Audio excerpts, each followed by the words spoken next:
Morning, folks. Sorry about the late notification for this one. Restream had an update last night and knocked my schedule off. And I only noticed it about 5 minutes ago. So I do apologise. Don't know how this will go. Don't know how many people get the notification. But hopefully it'll go well. You can rename me Nick of Time if you want, Davey. And I say normally, I normally schedule the next broadcast right after I've finished the programme, which I did yesterday. And as I say, Restream had an update last night and it's just knocked it off, and I didn't notice till I got up this morning. Anyway, who's in? Let's say good morning. Morning, Anna. Morning, Graham. Morning, Robert. Morning, Eddie. Morning, June. Morning, Lorna. Good morning, C.L. Sutherland. Good morning, Reagan Wheat. How are you, my friend? Good morning, Eddie. People, give Reagan's channel a look. Subscribe.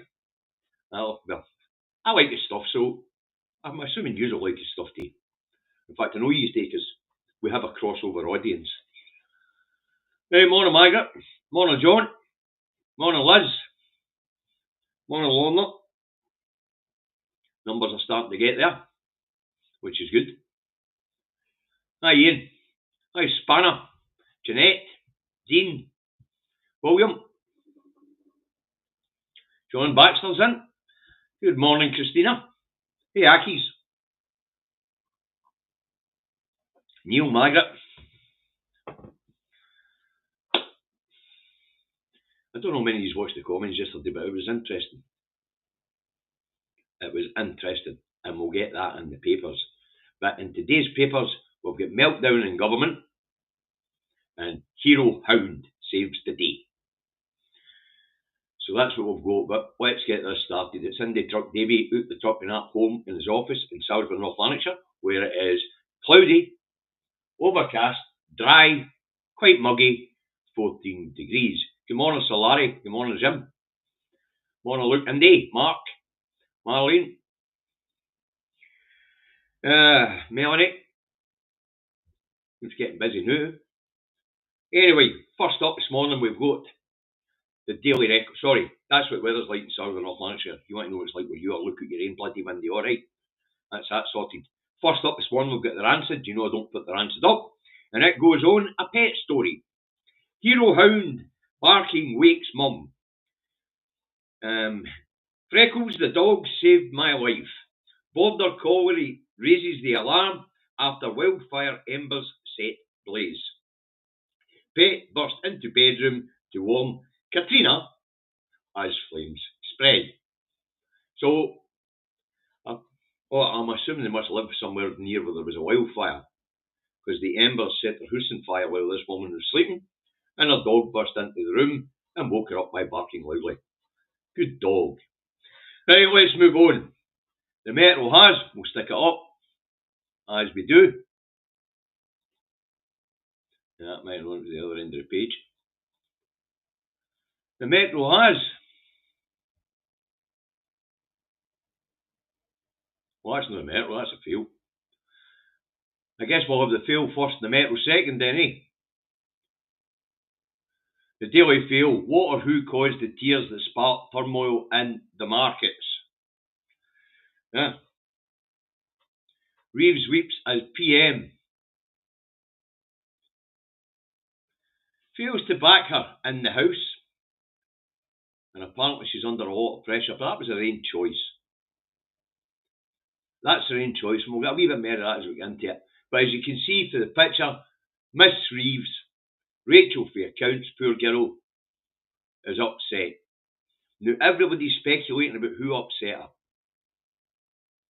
Well, as far as I know, and as far as I can tell from early reporting, the Speaker of the House took her to one side and had a word with her before she entered the chamber.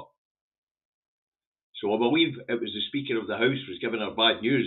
What that bad news is we've yet to find out. It might even have been of a personal nature. We don't know. What we do know is seeing the Chancellor like that and the state of the economy. Rachel for the accounts in. Good morning. We're just sympathising with you. Not. No, but apparently the Speaker had a word with her. We don't know what about. But that was the result, and it spooked the markets. It caused a massive sell-off of bonds yesterday, and the pound dropped in value because poor Rachel had a meltdown for whatever reason. But that's a picture in a bit, that one. Right, we'll get the metro up this time, because we should have the metro first. I'll go find it.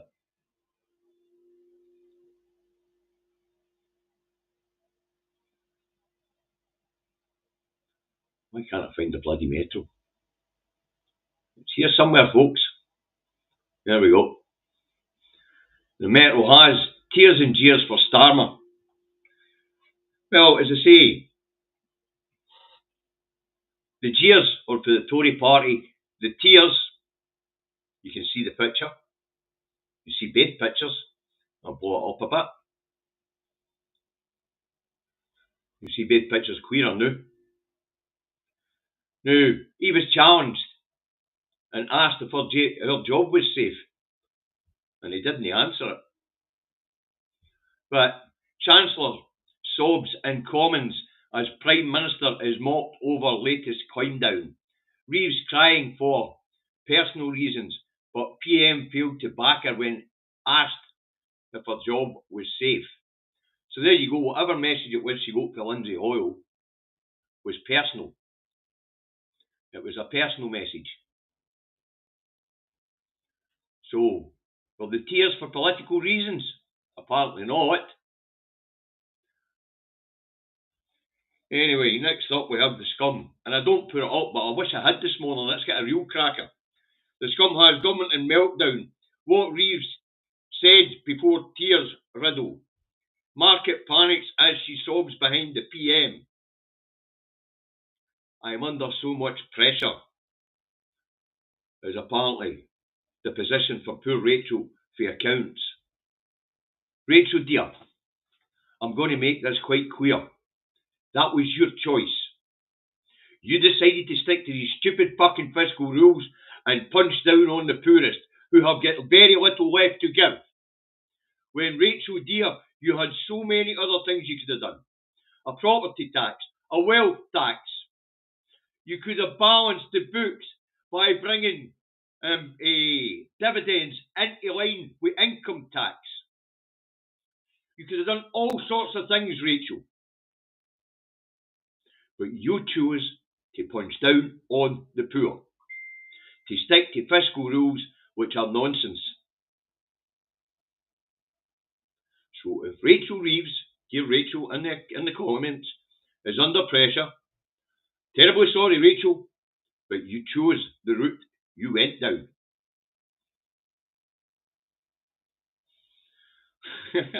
And yes, Rachel, there will always be a job for you here at the Two Davies as a fully qualified tea lady.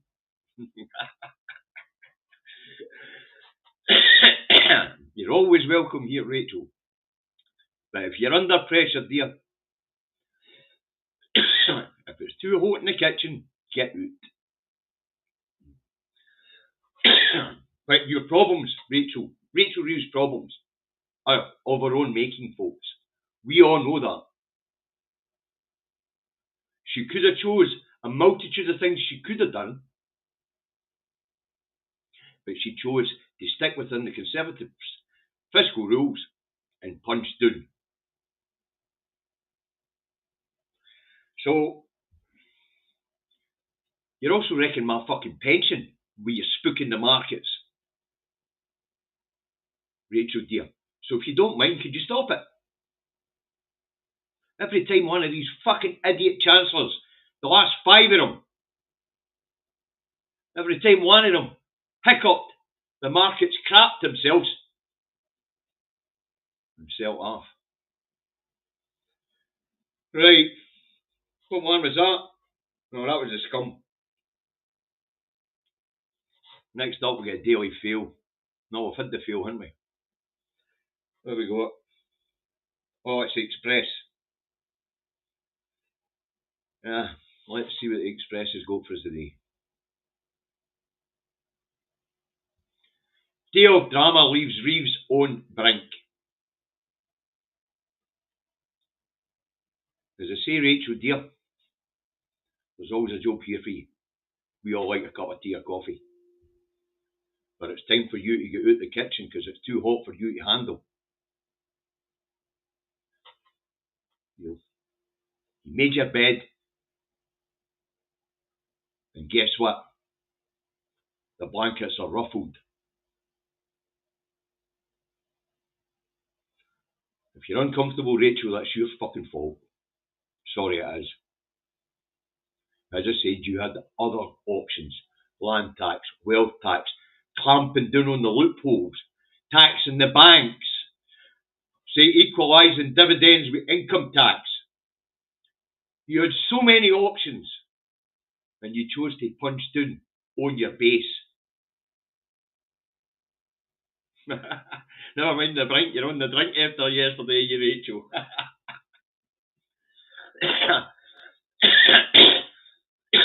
They say, folks, the Labour Party's problems are of their own making. They could have recognised that Brexit was a fucking disaster and tried to do something about that. And of course they could have went and taxed those who are a little more than the rest of us to redistribute that wealth and to improve public services, but that's not what they chose to do. As we've already explained, David and I, the spending review was an austerity spending review, and we explained why. I'm not going to treat those like fucking idiots. And this debacle by trying to punch down on the poorest who haven't got nothing to give. That's why we collect money on our community to give to food banks, because the poor don't have anything left. Fuck, the middle's been squeezed that hard, it's got nothing left either. Wow.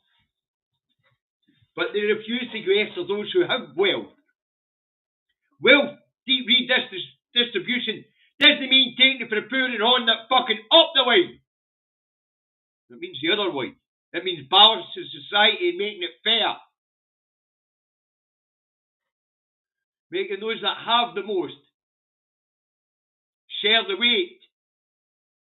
Because you've squeezed the middle till there's nothing left, Rachel. Right, that's the Lonely Raggy Express. Let's get that done.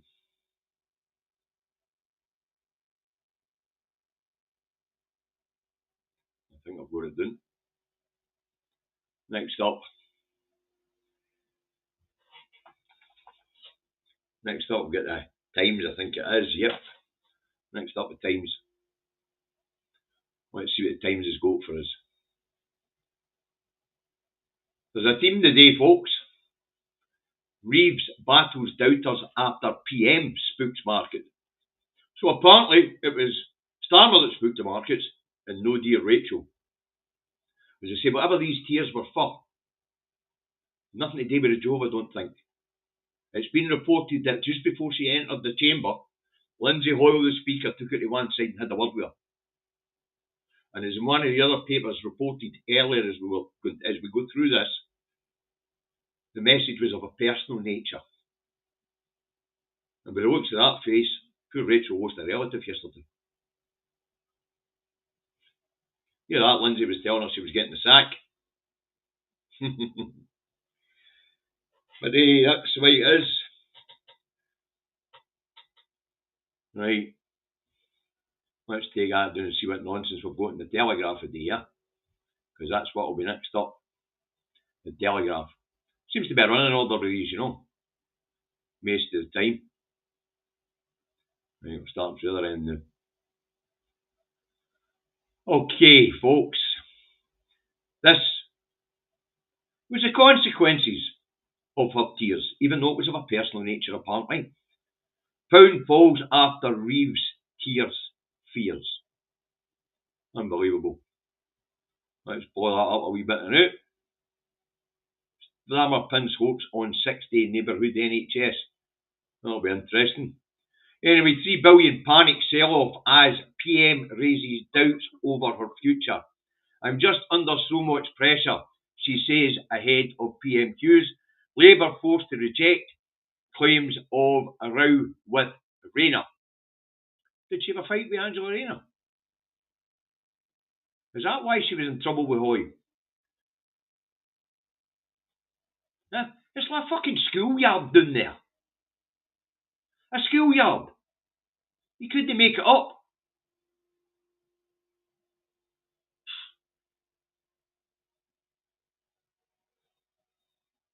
Yeah, look at that. Look, poor Rachel. So, she was getting bullied, was she? With Rayner. And then Hoy jumps in and has a crack at her and all. No, I don't know. I really don't know. Nainies know. But I say the one thing we do know is that the Speaker of the House had a word with her before she entered the chamber, and that was the result of that word. Whether Rachel's wanting to tell us what it was in the comments, that's up to her. Right, so that's the Telegraph. But as for being under so much pressure, as I say, I'm sorry, folks, I don't know about you, but I don't have much in the way of sympathy for her. She had other choices. She didn't need to stick to these stupid Tory fiscal rules. She could have scrapped them. And then she could have looked at taxing those with the most and redistributed that wealth and balanced up the society with what little we have. But that's not what she chose to do. She chose austerity on stilts. You've all seen the spending review, but we spoke about the spending review. She chose austerity on stilts.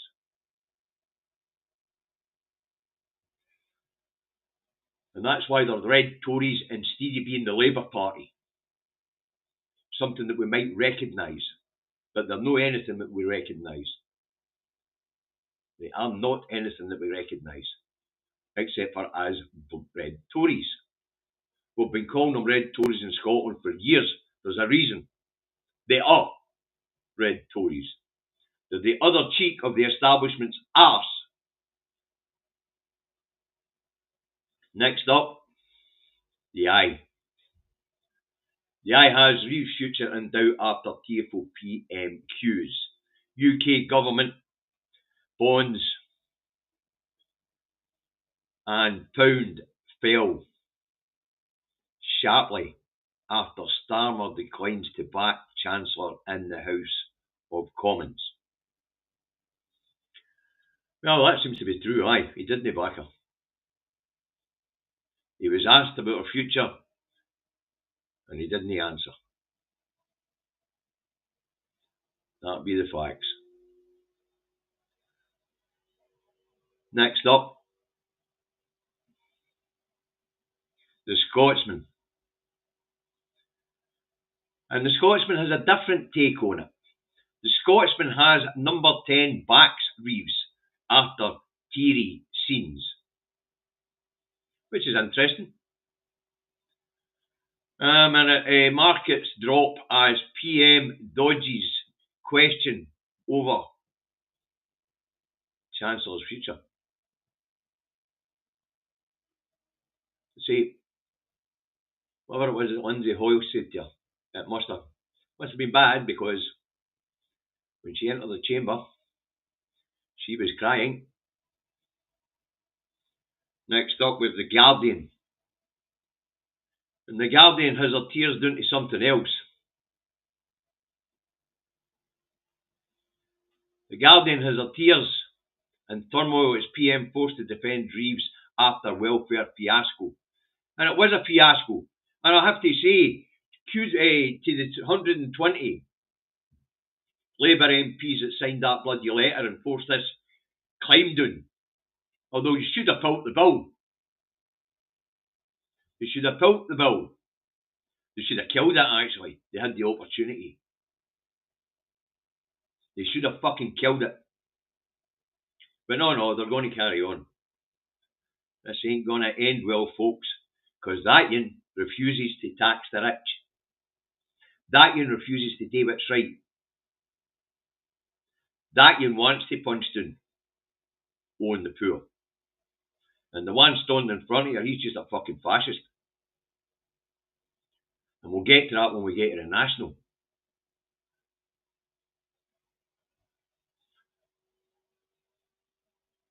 Which is where we're going now, the National. So let's see what the Nationals got for us today.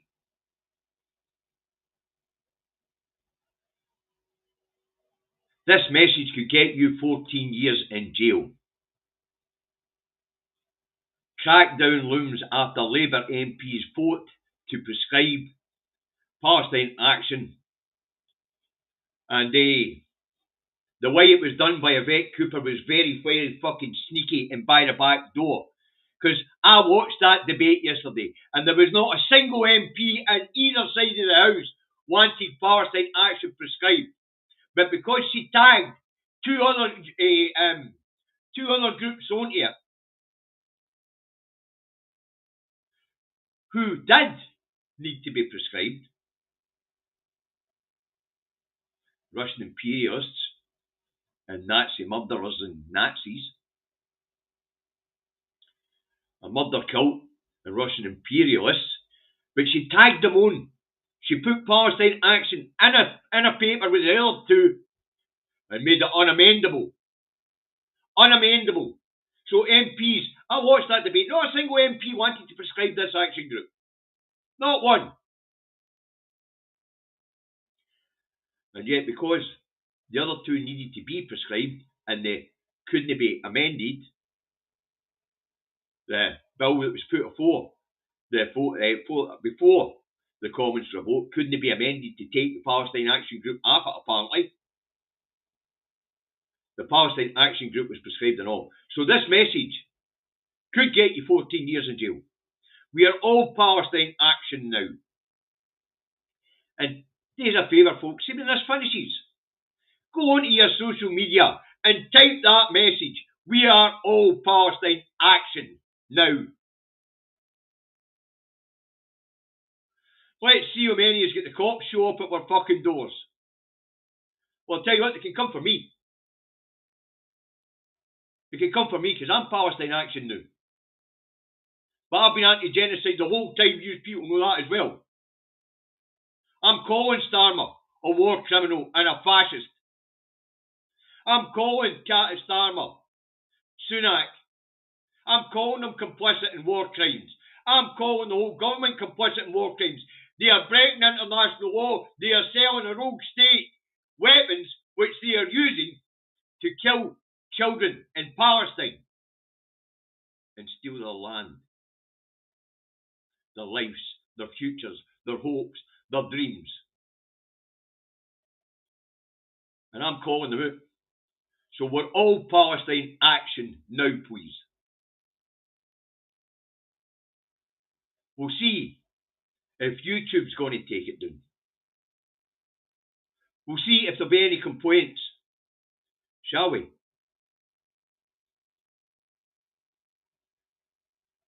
Because what happened yesterday was a fucking disgrace. Starmer's a fucking fascist. And he's a war criminal.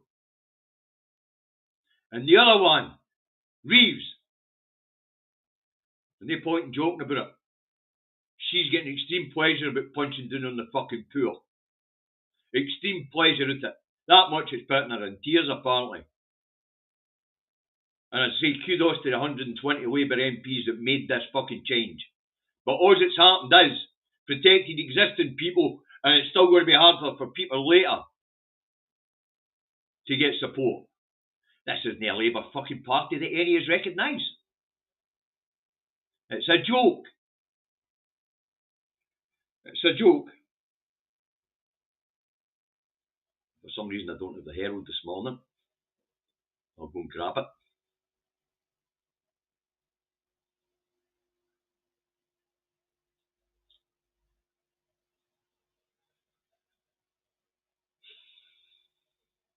This is a fucking headline, this one. Ministers pledge a new bid to beat home shortages. Empty house officers to bring empty properties, private properties, back into use, into public hands. Well, almost every council's got one of these officers. Almost every council's got one. So if there is private properties lying empty, compulsory purchase order, buy the fucking things and put them back into use. But I'll tell you why. because that austerity budget, the austerity spending review that was announced, it's no sending any money up here to build fucking houses.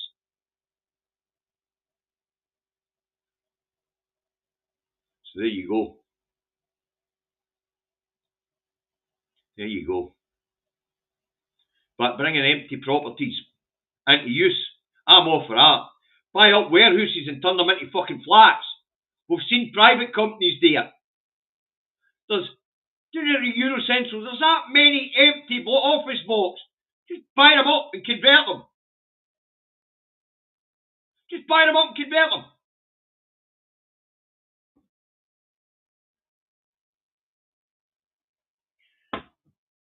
There are plenty of answers out there to the housing shortage if you want to use your imagination. Don't get me wrong, doesn't mean the owners will want to sell them. That's why we're talking about compulsory purchase order.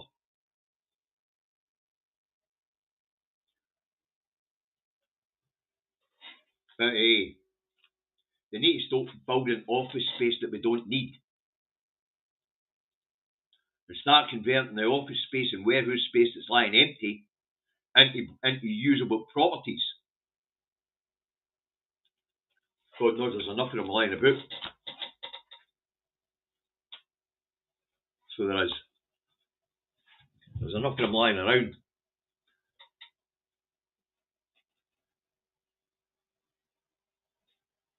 There you go, Stephen. It can be done. It can be done.